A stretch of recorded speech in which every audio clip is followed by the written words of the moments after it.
Shalom alihim bisem Yesua Hamasiah. Salam sejahtera di dalam nama Tuhan Yesus Kristus. Assalamualaikum warahmatullahi Isa Al-Masih. Saya Pendeta Henry Tandianta MPS. Sekarang kita akan membahas sebuah tema, tapi dalam bingkai toleransi ya. Kita Indonesia, kita Pancasila ya. Saya ditanya ya, saya harus jawab ya, harus menjawab, menjelaskan ya. Judulnya begini, rukun iman ketiga. Ya, tanya rukun iman ketiga. Ini jawaban HTD. Saudara, ada umat muslim nanya ke saya ya, Pak HTD, rukun iman ketiga dong katanya. Bisa jelasin ya. Rukun iman ketiga itu kalau tidak salah ini ya, tentang kitab ya. Bahwa saudara-saudaraku umat muslim mengimani ada 4 kitab, yaitu Mazmur atau Zabur, Taurat, Injil, dan kitab mereka sendiri. Lalu saya suruh menjelaskan bagaimana tanggapan Pak Pendeta HTD. Bapak Ibu Saudara, saya tidak mau masuk di dalam ranah rukun iman saudara-saudaraku umat muslim. Ya sudah, itu diyakini saja, Anda yakini saja.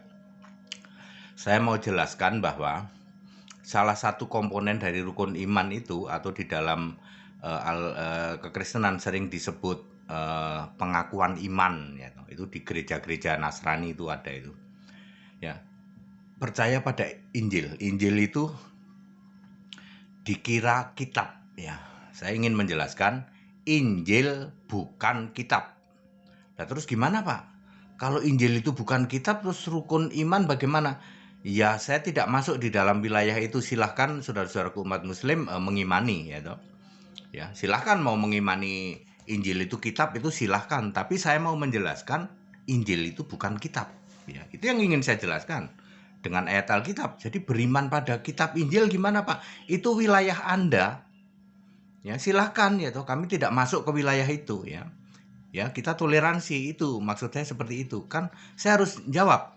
Tidak pernah ada ini pendeta manapun juga yang bisa menjawab ini, bahwa Injil itu bukan kitab. Jadi beriman pada kitab Injil gimana Pak? Ya itu urusan Anda.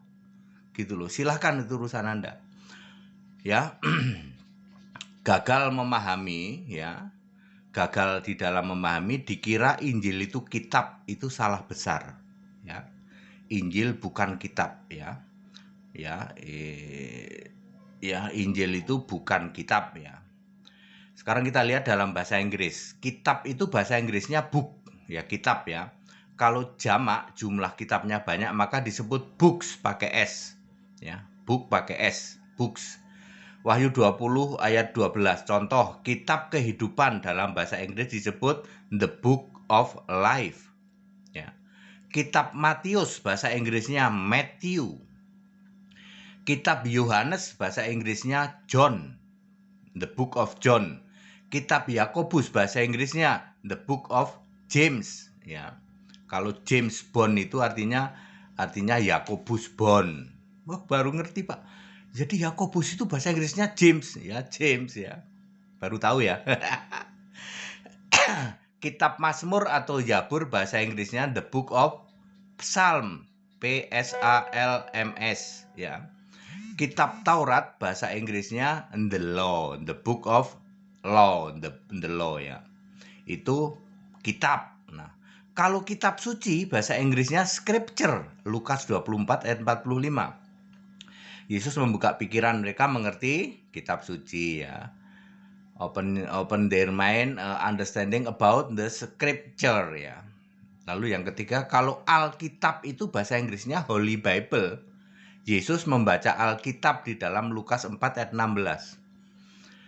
Alkitab adalah kitab suci satu-satunya di jagat raya ini. The Holy Bible is the only scripture in the whole world. Ya. Nomor 4, Injil. Nah, Injil itu bahasa Inggrisnya gospel, yaitu berita tentang Yesus.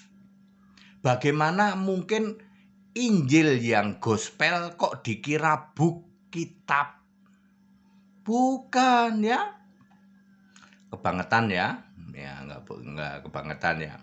Bagaimana mungkin gospel, Injil yaitu Yesus dimasukkan dalam keimanan ya toh, dan gospel itu diganti dengan the book ya. Itu yang ingin saya luruskan. Ada 4 jenis Injil. Ada 4 Alkitab itu menulis ada 4 Injil. 1, Injil Anak Allah, Markus 1 ayat 1, yaitu pemberitaan tentang Yesus bayi bergelar anak Allah, Lukas 1 ayat 35, sampai Yesus remaja 12 tahun, Lukas 2 ayat 46 sampai 52 ya. Siapa yang memberitakan Injil Anak Allah ya? Matius, Markus, Lukas, Paulus termasuk Filipi 2 ayat 6 ya, Ibrani juga. Kedua, Injil anaknya, Roma 1 ayat 9, yaitu berita tentang Yesus anaknya, Yesus anak manusia umur 30 sampai 33 tahun. Ya, kitab Matius, Markus, Lukas, Yohanes adalah banyak sekali memberitakan Yesus sebagai anak manusia. Yang ketiga, Injil Kristus, Galatia 1 ayat 7, yaitu berita bahwa Yesus adalah Kristus, Tuhan Allah, Alfa Omega, Maha Kuasa, Yohanes 1 ayat 41. Ya. Salah ini. Yesus adalah Kristus. Oh, Yesus adalah Kristus itu Yohanes 1 ayat 41. Yesus Tuhan Allah, Alfa Omega, Maha Kuasa, Wahyu 1 ayat 8.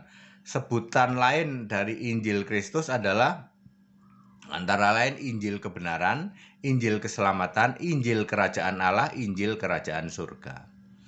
Yang keempat, Injil yang kekal, Wahyu 14 ayat 6, yaitu Yesus Kristus kekal, Alfa Omega, Tuhan Allah Maha Kuasa, disembah di surga kekal selamanya. Kesimpulan, dengan berdasar 4 jenis Injil itu, kita tahu sekarang bahwa ya sungguh gagal paham jika mengira Injil itu kitab. Salam. Baik, Bapak Ibu Saudara,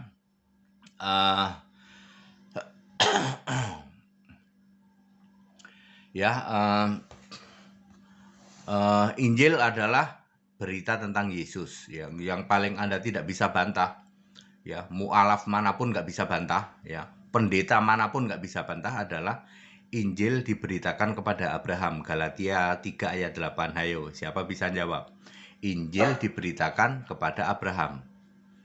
Kitab Injil itu kan Matius, Markus, Lukas, Yohanes. Ya, bagaimana bisa Matius, Markus, Lukas, Yohanes diberitakan kepada Abraham? Galatia 3 ayat 8. Ntar minum dulu. Aduh, panasnya ya.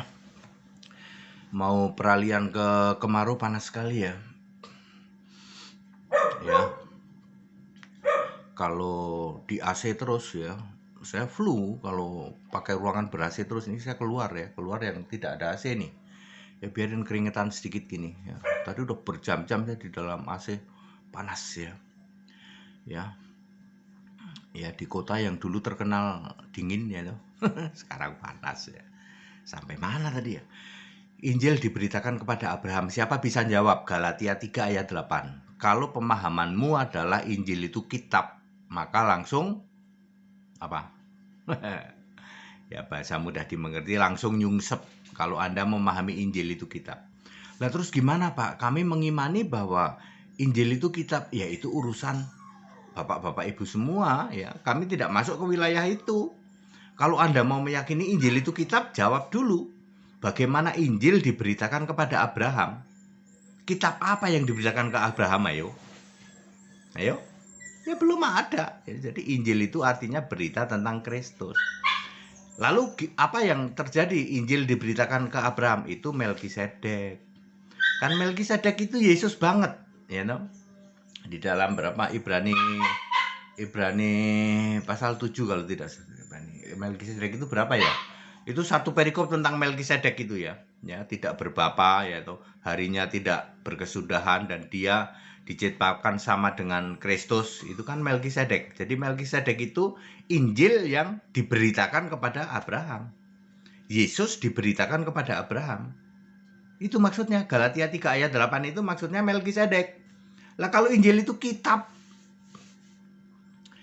Ya. Jadi Bapak Ibu Saudara, karena saya ditanya tentang rukun iman ketiga, ya tentang kitab, iman kepada kitab ya, tapi saya tidak mau masuk ke wilayah saudara-saudaraku saudara-saudaraku umat Muslim ya yang meyakini bahwa Injil itu kitab, yaitu silahkan ya toh. Tapi saya menjelaskan ya kebenaran Alkitab, Injil artinya Yesus.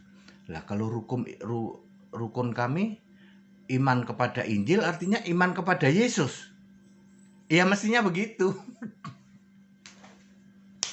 Makanya nggak bisa ada yang jawab ya, mualaf nggak ada yang berani jawab ini. Ya, kalau sudah bicara rukun iman ketiga ya, yang di situ iman kepada Injil ya, karena Injil itu bukan kitab, ya loh. Ya, Anda nggak akan bisa menjelaskan bahwa Injil diberitakan ke Abraham, Galatia 3 ayat 8, kemudian Yohanes 3 ayat 18, Yohanes memberitakan Injil kerajaan Allah atau kerajaan surga. Yesus memberitakan Injil kerajaan surga. Lukas 4 ayat 44. Ya. Lukas 3 ayat 18 itu Yohanes memberitakan Injil kerajaan surga juga. Nggak akan bisa. Karena Injil Matius Markus dia belum ditulis. Waktu itu belum ada, ya. Sekarang yang diberitakan Injil Kristus, yaitu Yesusnya Kristus. Kristus artinya apa? Kristus artinya Tuhan. Tuhan artinya apa? Allah, Mesias. Jadi Anda yang mengklaim memberitakan Injil, cek dulu. Yang kamu beritakan Yesusnya Allah nggak? Boro-boro, Pak. Yesus itu cuman anak melulu. Berarti Anda bukan pemberita Injil, Anda pemberita Injil lain. Galatia 1 ayat 8 dan 9 yang disebut pendeta terkutuk, romo terkutuk, yang memberitakan Yesus bukan Allah, Yesus bukan Tuhan, Yesus bukan satu-satunya Allah, Yesus bukan Alfa Omega, Yesus bukan Maha Kuasa. Ya, Anda yang masih punya rukun iman atau di dalam gereja Katolik juga disebut pengakuan iman, gereja Kristen juga, gereja Protestan maksud saya, Nasrani Protestan, termasuk gereja karismatik juga ada pengakuan iman rasuli. Di situ ditulis ya toh, ditulis bahwa pencipta langit dan bumi itu Bapa, Maha Kuasa itu Bapa. Nah, salah toh? Salah. Ya. Yang benar Maha Kuasa itu Yesus, Wahyu 1 ayat 8 ya. Pencipta langit dan bumi itu Yesus, Kolose 1 ayat 16, Wahyu 4 ayat 11 ya. Yohanes 1 ayat 3. Clear? Ya. Jadi saya sudah menjawab saudara-saudaraku umat muslim, kita bingkainya, kita Indonesia, kita Pancasila, bagus lah ada yang mencerahkan seperti ini. Kita belum pernah tahu ya bahwa ternyata Injil itu bukan kitab. Nah ini sekarang silahkan bapak-bapak dari saudara-saudara umat muslim dipikirin. Loh, kalau Injil itu bukan kitab, memang betul Injil itu bukan kitab. Injil itu artinya Yesus. Ya, berita tentang Injil ya memberitakan Injil, memberitakan Yesus, bukan memberitakan kitab. Terus gimana nih Pak Kita? Ya itu silakan, kan kami tidak masuk ke sana. Kami hanya menjawab bahwa karena ada yang menanya tentang rukun iman ketiga, yang dimana setahu saya rukun iman ketiga itu iman kepada kitab. Ya, ada Mazmur, disebut Psalm, the book of Psalm, kemudian Taurat itu the law, ada Injil itu gospel, bukan kitab. Ya, Alkitab mestinya kitab suci atau Alkitab. Jadi beriman pada kitab apa? Mazmur itu boleh, itu salah satu kitab ya. Kemudian Taurat itu betul kitab Taurat. Mestinya apa Pak? Mestinya ya Alkitab aja. Holy Bible, jangan Injil. Kalau Holy Bible itu Alkitab. Itu secara keseluruhan. Mazmur termasuk Alkitab. Taurat termasuk Alkitab. Jadi kalau beriman pada Alkitab ya artinya beriman dari mulai perjanjian lama sampai perjanjian baru selesai. Pada singkat dan clear, kita Indonesia, kita Pancasila, toleransi harus, keberagaman wajib disyukuri. Haleluya, amin.